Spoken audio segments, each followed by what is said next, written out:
Hey Kiwi Kids, it's Deb, and do I have a story for you?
Jono walked down the side of Tom's house to the figs. Tom appeared with 2 slices of Vegemite toast. "Hi," he said, passing one slice to Jono. "Thanks, bro," said Jono. "Any sign of Anthony?" Tom shook his head. "Nope."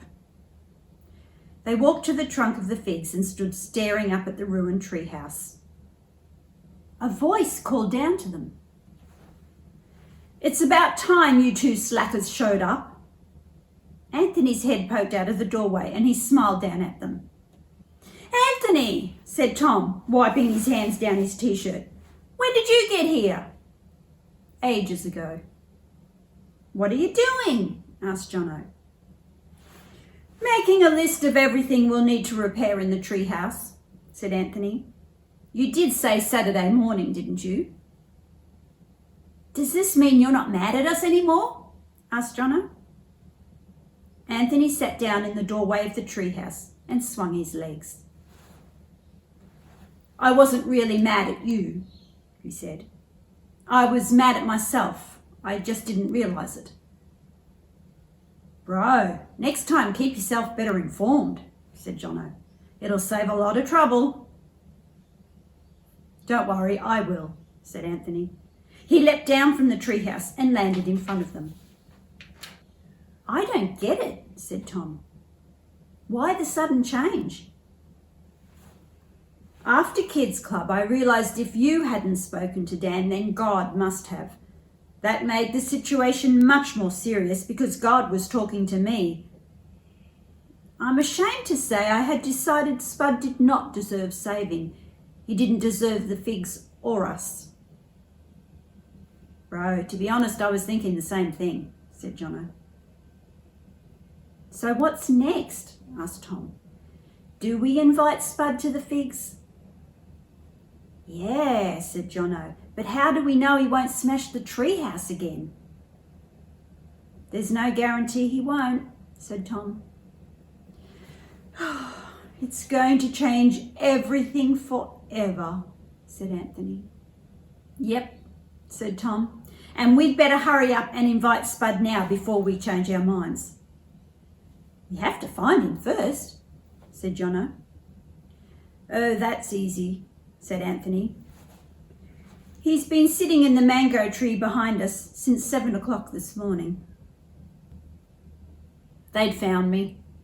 Somehow I'd been spotted in the mango tree. I'd never be able to hide in it again.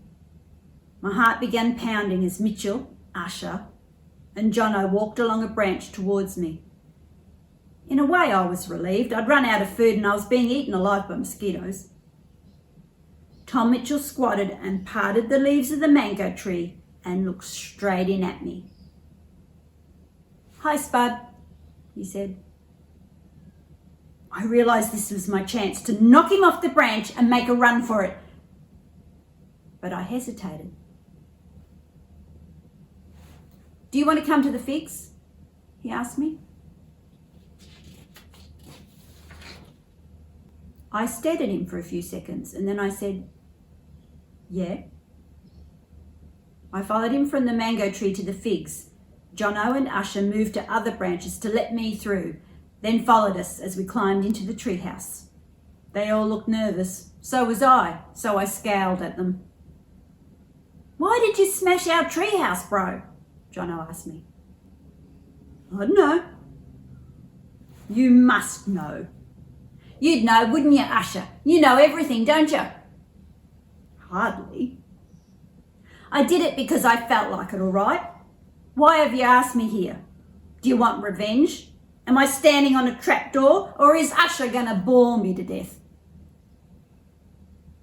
We asked you here because we're neighbours, said Tom Mitchell. What's that got to do with anything?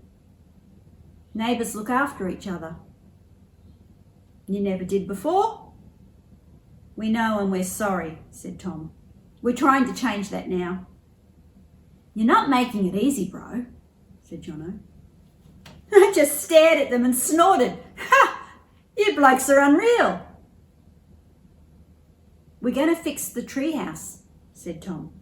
How about you stay here and help Jono while Anthony and I get tools from my dad's shed? I didn't agree to help, but I didn't say I wouldn't.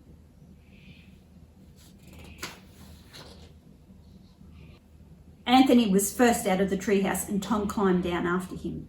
When they were far enough away, Tom looked over his shoulder.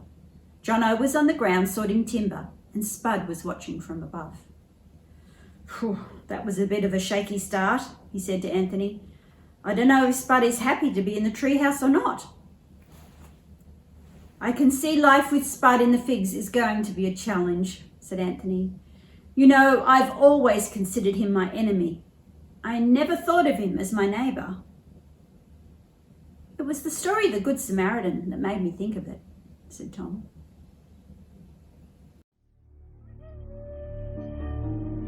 Jesus replied, As a man was going down from Jerusalem to Jericho, robbers attacked him and grabbed everything he had.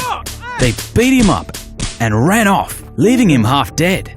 A priest happened to be going down the same road, but when he saw the man, he walked by on the other side. Later, a temple helper came to the same place, but when he saw the man who had been beaten up, he also went by on the other side. A man from Samaria then came travelling along that road. When he saw the man, he felt sorry for him and went over to him. He treated his wounds with olive oil and wine and bandaged them. Then he put him on his own donkey and took him to an inn where he took care of him. The next morning, he gave the innkeeper 2 silver coins and said, Please take care of the man. If you spend more than this on him, I'll pay you when I return. Then Jesus asked, Which of these 3 people was a real neighbour to the man who was beaten up by the robbers? The teacher answered, Well, the one who showed pity. Jesus said, Go and do the same.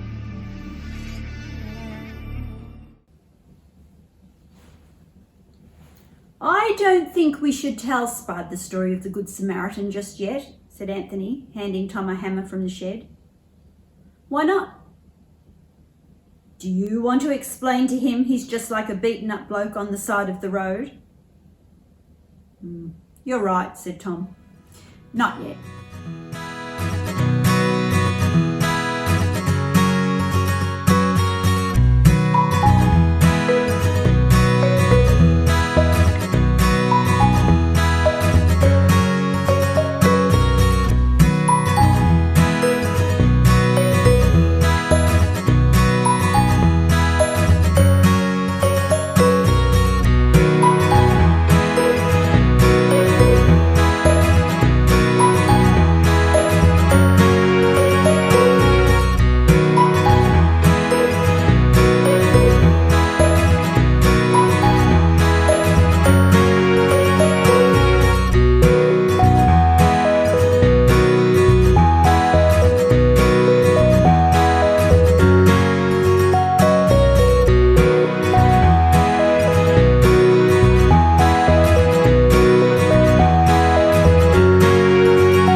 Hey Kiwi Kids, thanks for watching. Like and subscribe and I'll see you next time.